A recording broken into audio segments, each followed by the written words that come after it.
Hi welcome to my channel. ఈరోజు ఈ వీడియోలో పాలకూర పప్పు టేస్టీగా ఎలా ప్రిపేర్ చేసుకోవాలో ఈ వీడియోలో చూద్దాం.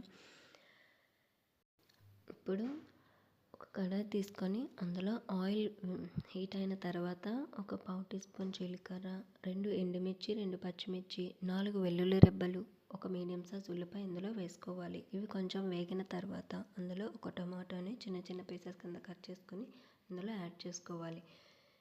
ఈలోగా పాలకూర అనేది చిన్న చిన్న పీసెస్ కింద కట్ చేసుకొని వాటర్లో వేసుకొని అందులో కొంచెం సాల్ట్ అనేది యాడ్ చేసుకొని 2 సార్లు బాగా వాష్ చేసుకోవాలి. వాష్ చేసి పక్కన పెట్టుకోవాలి. ఇప్పుడు ఇందులో చిటికెడు పసుపు అలాగే కొంచెం సాల్ట్ కూడా యాడ్ చేసుకొని బాగా కలుపుకోవాలి.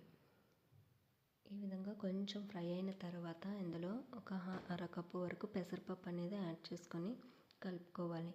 పాలకూర పప్పు అనేది చాలా వరకు కందిపప్పుతో చేసుకుంటూ ఉంటారు, కానీ నేను ఇక్కడ పెసరపప్పు అనేది యాడ్ చేసుకున్నాను. ఒకసారి ఈ పెసరపప్పుతో కూడా మీరు పాలకూర పప్పు అనేది ట్రై చేసి చూడండి, టేస్టీగా ఉంటుంది.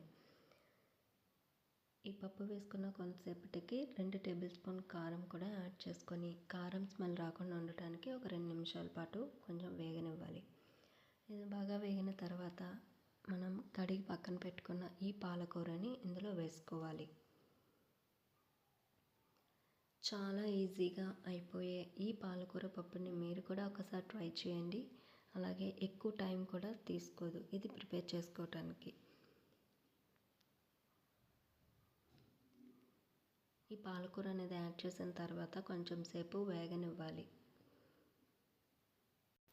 వారానికి 2 సార్లు ఈ ఆకుకూరలు అనేవి తీసుకోవటం వలన శరీరానికి కావలసిన విటమిన్స్, ఐరన్ కంటెంట్ అనేవి పుష్కలంగా దొరుకుతాయి. సో ఈ ఆకుకూరలు అనేవి వీక్లీ 2 తీసుకోవటం అలవాటు చేసుకోండి.